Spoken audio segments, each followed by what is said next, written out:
Hey, what's up everybody, and welcome back to News Dose. So, if you thought the month of November has been good for Xbox Game Pass, with games like Grand Theft Auto San Andreas and then also Forza Horizon 5, well, it looks like December is going to be just as good. Yeah, there's just no stopping Xbox Game Pass as they confirmed yet another big day one release for the month of December. Now, we also got some bittersweet news for the Nintendo Switch, as it does look like Nintendo is going to bring back a game that fans have been wanting for years and years, but it might not be exactly what fans were expecting, so I will give you all of the latest on that.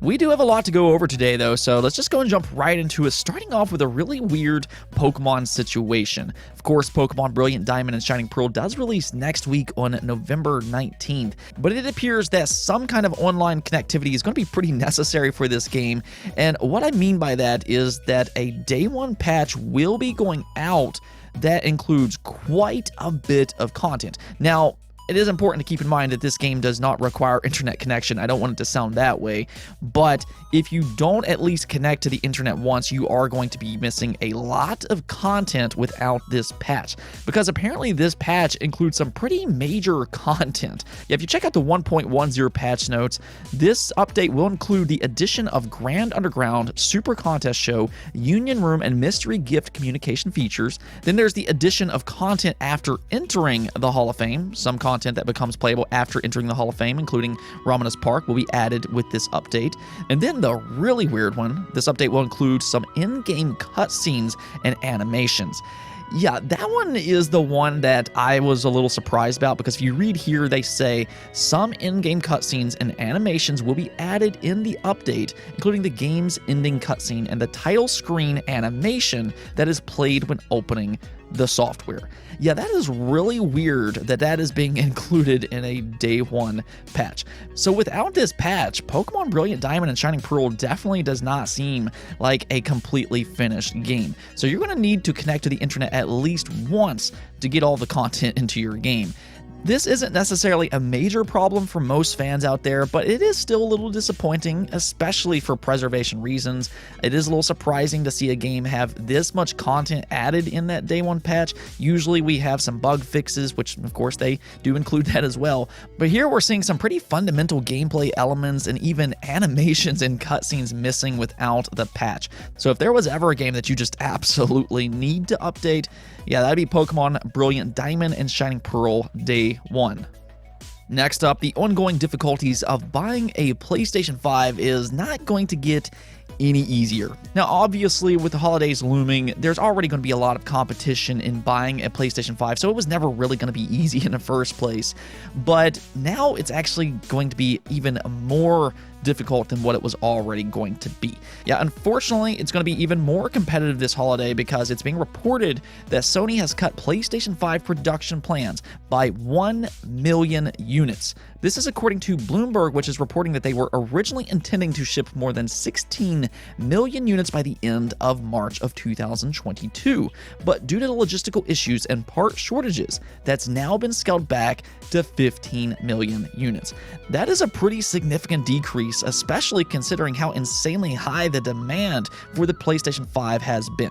And really, it doesn't seem like this demand is going to slow down at all anytime soon, so this just means 1 million less people will get the PlayStation 5 by the end of their fiscal year.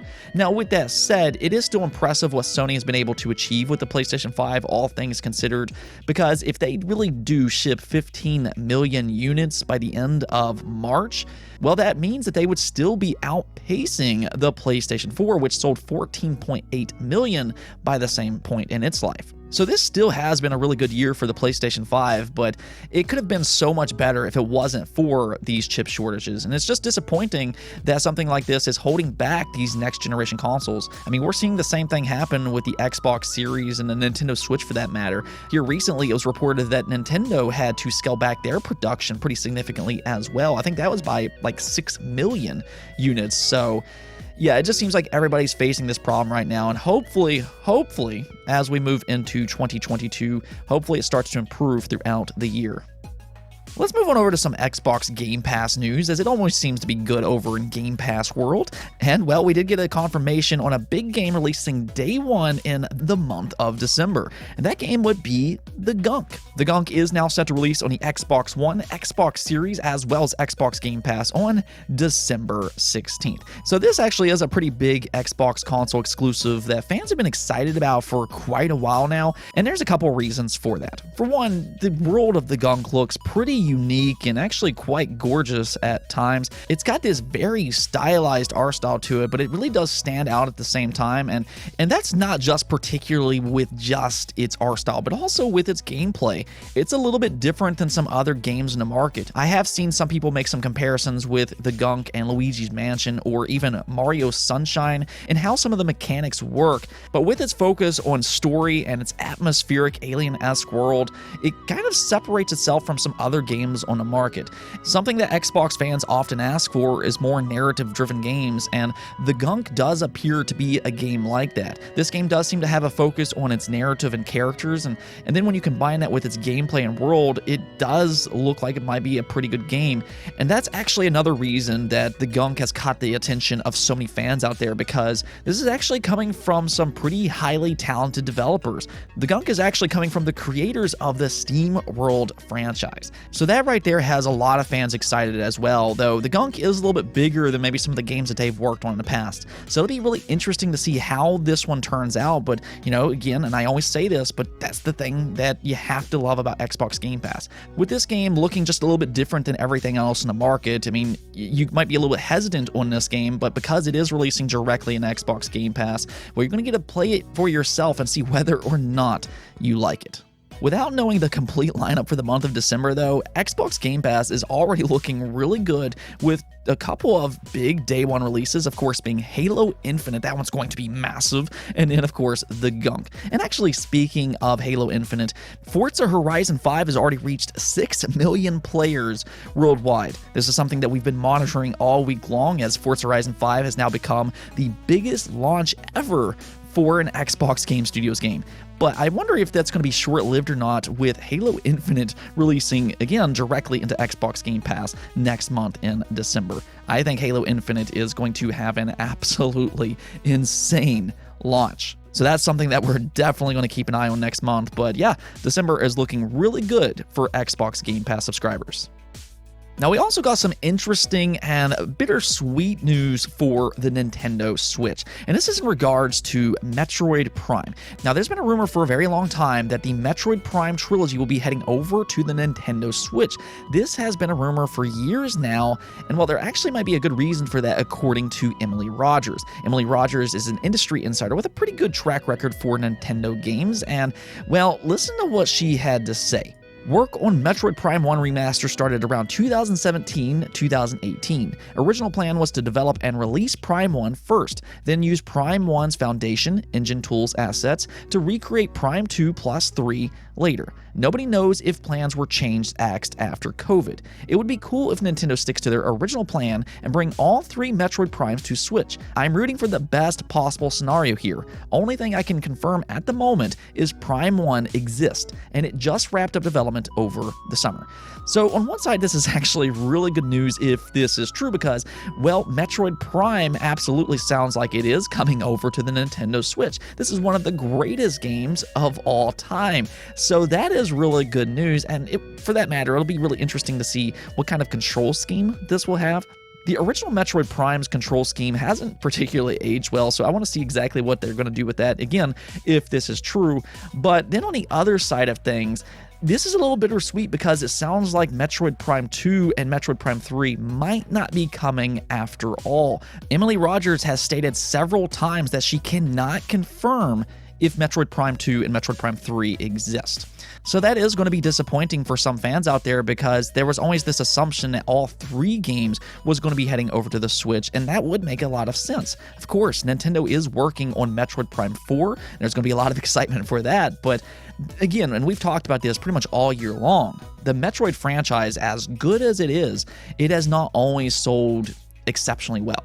So there's a lot of fans on the Nintendo Switch that has not played that original Metroid Prime trilogy. So you would think having all 3 of the Metroid Prime games on the Switch would make sense, but one thing that we kind of know about Nintendo is a lot of things that they do just quite frankly, well, it just doesn't make sense. I mean, even with Metroid Dread, they could have brought over the first 4 2D Metroid games heading into that Metroid Dread release, but they didn't do that. So I mean, at the end of the day, Nintendo, they're going to march to their own beat, and they're just going to, well, they're going to be Nintendo. So really nothing would surprise me here, whether it's going to be the complete trilogy or just the one game.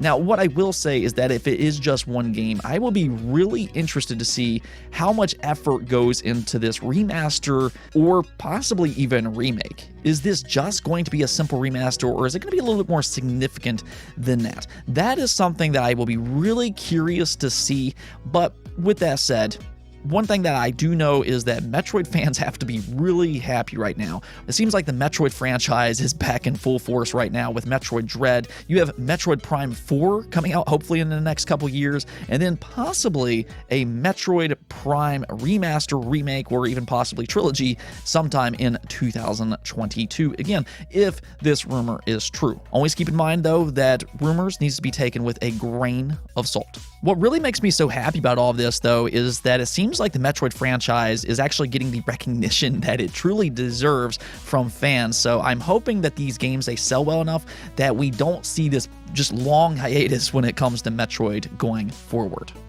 Now, another game that's releasing in 2022 that has garnered a lot of attention would be Starfield. This is the next big RPG being developed by Bethesda, which has created games like Fallout and Skyrim. So there is a ton of excitement surrounding this game.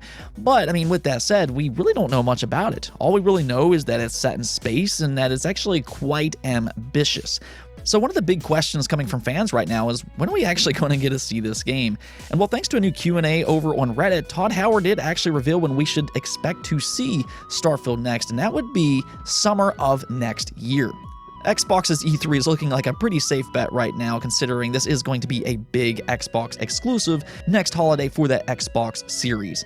I would expect this to be one of the premier featured games at E3 with a big gameplay reveal, and I am really curious to see how this game works. They just keep explaining it as a very ambitious game.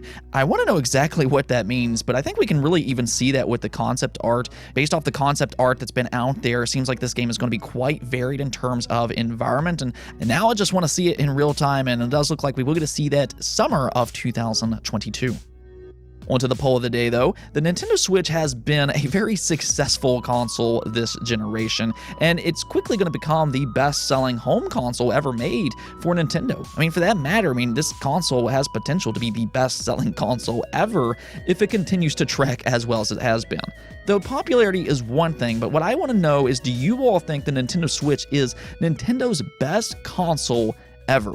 And it does seem like opinions here vary quite a bit, with 38% of you saying yes, 31% of you said no, but it's close, and then 26% of you just said no. So at the very least, it does seem like a lot of you all hold the Nintendo Switch in high regards and would rank it somewhere near the top. Though I do completely understand the differing opinions on this, because I think one thing about Nintendo consoles is that a lot of these older consoles, they have that nostalgia factor. I grew up playing consoles like the Super Nintendo, Nintendo 64, Game Boy Advance, the Nintendo GameCube, and all of these consoles hold such a special place in my heart. Truthfully, I can't really decide a favorite between the Nintendo 64, GameCube, and Game Boy Advance. All 3 of these consoles, I just spent so much time playing because they had phenomenal games. But when I look at the Nintendo Switch, I feel like it just combines everything that Nintendo has done so well over the years. They combined what they do with the console market and then the handheld market as well. So I think the Nintendo Switch, from a design perspective, is their best device. Now, when it comes to games, of course, this is always going to be very subjective, but I think the Nintendo Switch has this incredible library of games as well. The Switch has really good exclusives, which Nintendo overall has been historically well known for, but they also have a great library of independent games, and they do a pretty good job with third-party games as well, and that's something that Nintendo hasn't always necessarily been known for. I mean, just kind of as an example, the Switch has access to games like Spyro and Crash Bandicoot, and growing up in that era where these were rivals to Nintendo consoles, it is so amazing to think about that you can play the original Spyro trilogy, the original Crash trilogy on the Nintendo Switch. It really is kind of crazy to think about, but really, I think the Nintendo Switch is a phenomenal device. I don't know if it is the absolute best, just because this really is a subjective topic, but it definitely ranks up at the top. And what's kind of crazy about all of this is that the Nintendo Switch is apparently still only halfway into its life cycle. So it's only going to get better and better from this point forward as more and more games release for the Nintendo Switch. Anyways, though, that's it for this episode. But if you liked the video, don't forget the bell notification and subscribe button for more content just like this. Also, if you'd like to support the channel through Patreon, thank you for making this content possible. Peace out.